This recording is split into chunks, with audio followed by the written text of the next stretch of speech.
Event முடிஞ்சதுக்கப்புறம் நானும் அமீர் ரொம்ப நேரம் பேசினோம். அப்புறம் நான் மிஷ்கினுக்கும் ஃபோன் பண்ணி பேசினேன்.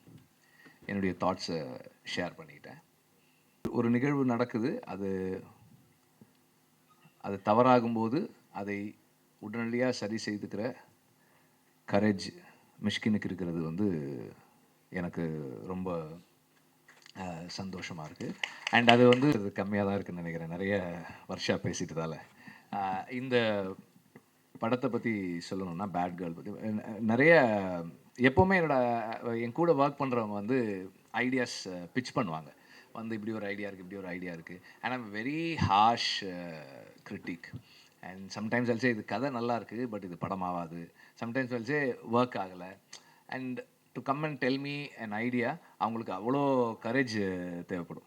அவ்வளோ கரேஜ் தேவைப்படும். அது மீறி வந்து சொல்லுவாங்க. சொன்னால் நான் நல்லா இல்லைன்னு சொல்லுவேன். மோஸ்ட் ஆஃப் த டைம்ஸ் அப்படி தான் சொல்லுவேன். அண்டு எடுத்த உடனே சொல்லனாலும் கொஞ்சம் நாள் கழித்து சொல்லிடுவேன். அது மாதிரி தான் இருக்கும் எப்போவுமே. வர்ஷா வந்து அதுக்கு முன்னாடி 2-3 ஐடியாஸ் சொல்லிவிட்டு, இந்த ஐடியா சொல்லும்போதே she had one thing added to it. இந்த மாதிரி இது நாங்கள் செட் பண்ணிட்டோம், project is set, Amazon is doing it sir. ஒரு ப்ரொடக்ஷன் ஹவுஸ் தான் கேட்குறாங்க அப்படின்னு தான் வந்தது. ஸோ இந்த படத்துக்குள்ளே வந்து கடைசியாக வந்தது நான் தான். ஸோ கடைசியாக வந்து சேர்ந்தது நான் தான். எல்லாமே more or less it was all set. அவங்க வந்து ஸ்கிரிப்டு ஓகே பண்ணிட்டாங்க, ப்ராஜெக்ட் ரோல் ஆக போகுது. அப்போது ஒரு ப்ரொடக்ஷன் ஹவுஸ் வேணும் அப்படின்னும் போது தான் கிராஸ் ரூட் வந்து ஆல்ரெடி கதை எனக்கு தெரியும். ஆனால் இந்த ப்ரொடக்ஷனுக்குள்ளே நான் வர்றது அப்படின்றது கடைசியாக தான் நாங்கள் வந்தோம். இப்போ எல்லாமே செட் பண்ணியாச்சு. ஒரு ப்ரொடக்ஷன் ஹவுஸ் வேணும் அப்படின்னும் போது ஐ ரெடிலி செட் ஓகே, கிராஸ் ரூட்டே அந்த ப்ரொடக்ஷன் ஹவுஸாக இருக்கட்டும். அதுக்கப்புறமா வந்து சில காரணங்களால் Amazon did not take it forward. அவங்க அந்த நேரத்தில் நிறைய சேஞ்சஸ் பண்ணதால் அது எடுத்துகிட்டு போகலை. தென் அனுராக் வந்து அப்போது இங்கே சென்னைக்கு வந்திருந்தார்.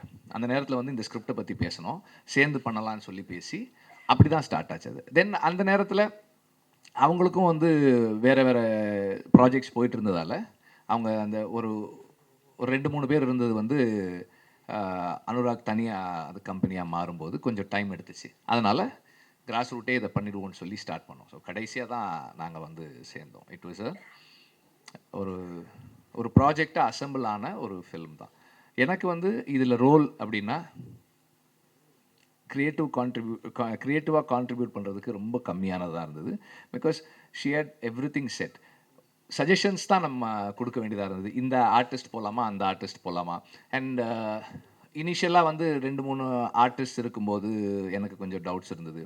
அண்ட் சரி மாற்றி பண்ணலாமா, நம்ம அப்போது சொல்கிறத கரெக்டாக கேட்டுக்கிட்டு அதை தனக்கேற்ற மாதிரி மாற்றி பண்ணக்கூடிய ஸ்கில் வந்து வர்ஷா கிட்ட நிறைய இருக்குது. And through out the filming process the whole team supported her.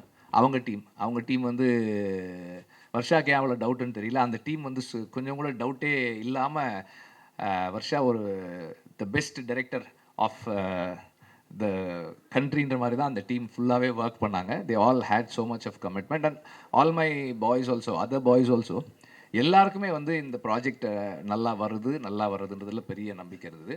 எனக்கு இதில் பெரிய ஆச்சரியம் வந்து ஃபஸ்ட் டே நான் ஷூட்டிங் போயிருக்கேன், ஆரம்பிக்கும் போயிருக்கேன். அன்றைக்கி தான் நான் முதல் முறையாக அவங்கள சாந்தி பிரியமாவை பார்த்தேன். வந்து உட்காந்துனேன். Sir definitely sir, this is going to festival sir, this is going to national அவார்டெல்லாம் வரும் சார் அப்படின்னாங்க. நான் அப்போ வர்ஷா கிட்ட சொன்னேன், உன்னை விட உன் படத்தை ஒருத்தர் அதிகமாக நம்புகிறாங்கம்மா, நல்லா எடுத்துரு அப்படின்னா நான். So that energy, everybody had that energy. எல்லாருக்குமே இந்த எனர்ஜி இருந்தது.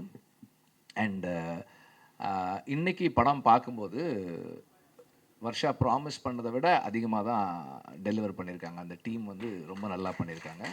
அண்ட் ஐ திங்க் அதுக்கு காரணம் வந்து வர்ஷா எல்லாரோட சஜஷன்ஸையும் எடுத்துக்கிட்டு அதை சிந்தசைஸ் பண்ணி தன்னோடதாக மாற்றி அதை டெலிவர் பண்ணுறது தான் இருக்குதுன்னு நினைக்கிறேன்.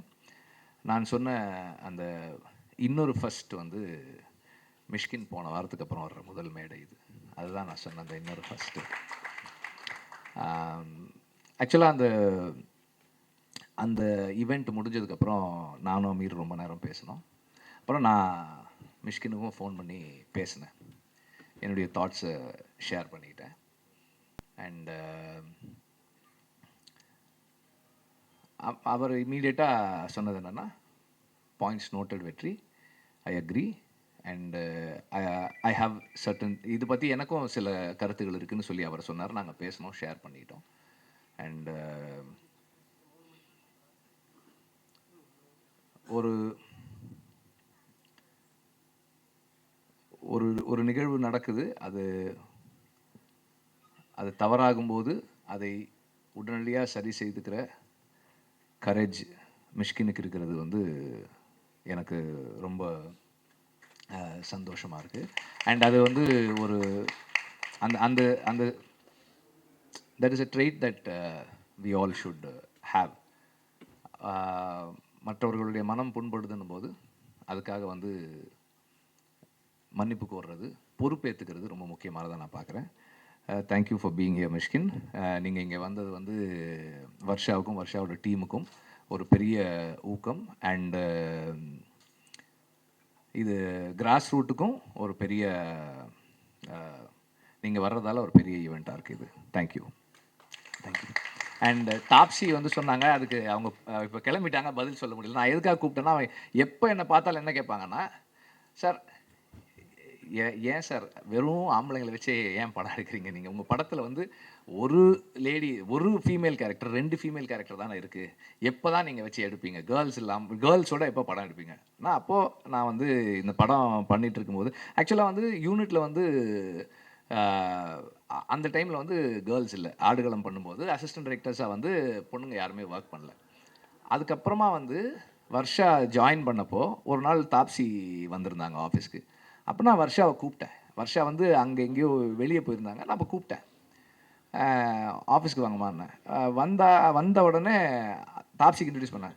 அதை பார்த்துங்கம்மா, எங்கள் யூனிட்லேயும் வந்து லேடி அசிஸ்டன்ட் டைரக்டர் இருக்காங்க, நீங்கள் பார்த்துக்குங்க அப்படின்னேன். ஸோ அப்போதுலேருந்து Taapsee also knew of Varsha. So அப்போ வர்ஷா ஒரு படம் பண்ணியிருக்காங்க, டைட்டில் பேட் கேர்ள், நீங்கள் டீசர் பாருங்கன்னு சொல்லி அவங்களுக்கு கொடுத்தேன். அதை பார்த்துட்டு ஷி இமீடியட்லி செட், சார் உடனே நான் வர்றேன் சார் அப்படின்னாங்க.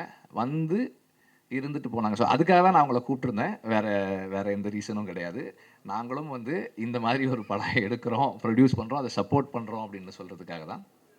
அண்டு இந்த படம் ராட்டர்டாம் ஃபெஸ்டிவல் போகிறத பற்றி முன்னாடியே சொல்லியிருந்தேன். இது எனக்கு தனிப்பட்ட முறையில் ஒரு பெரிய சந்தோஷமான ஒரு ஒரு விஷயம். இந்த படம் காம்படிஷனில் போய் இருக்கிறது.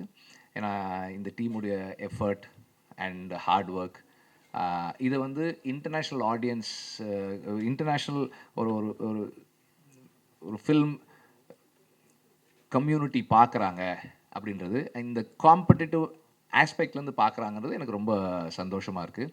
And Anurag Kashyap is one inspiration, எப்போவுமே ஒரு இன்ஸ்பிரேஷன் அவர். அண்டு இப்போவும் என்ன சொன்னார்னா, நம்ம இன்னும் நிறைய க்ரியேட்டிவாக கொலாபரேட் பண்ணி நம்ம ஒர்க் பண்ணலாம் அப்படின்னு சொல்லியிருக்காரு. அடுத்தடுத்து ஸ்கிரிப்ட்ஸ், டிஸ்கஷன்ஸ் அண்ட் ப்ரொடக்ஷன்ஸ் எல்லாத்துலேயுமே வந்து கொலாபரேட் பண்ணி ஒர்க் பண்ணணுன்னு நான் விரும்புகிறேன் அவரோட. Thank you for that. அண்டு வர்ஷாவோட டீம் எல்லாருக்குமே வந்து my thanks. And press and media, thanks for watching the trailer on your phones. Thank you very much. எங்களுக்கு வேறு வழி இல்லாததால் உங்களை அப்படி பார்க்க சொன்னோம். அண்டு இந்த படம் கிராஸ் ரூட் ஃபிலிம் கம்பெனியை பெருமைப்பட வைக்கும்னு நான் நம்புகிறேன். நன்றி.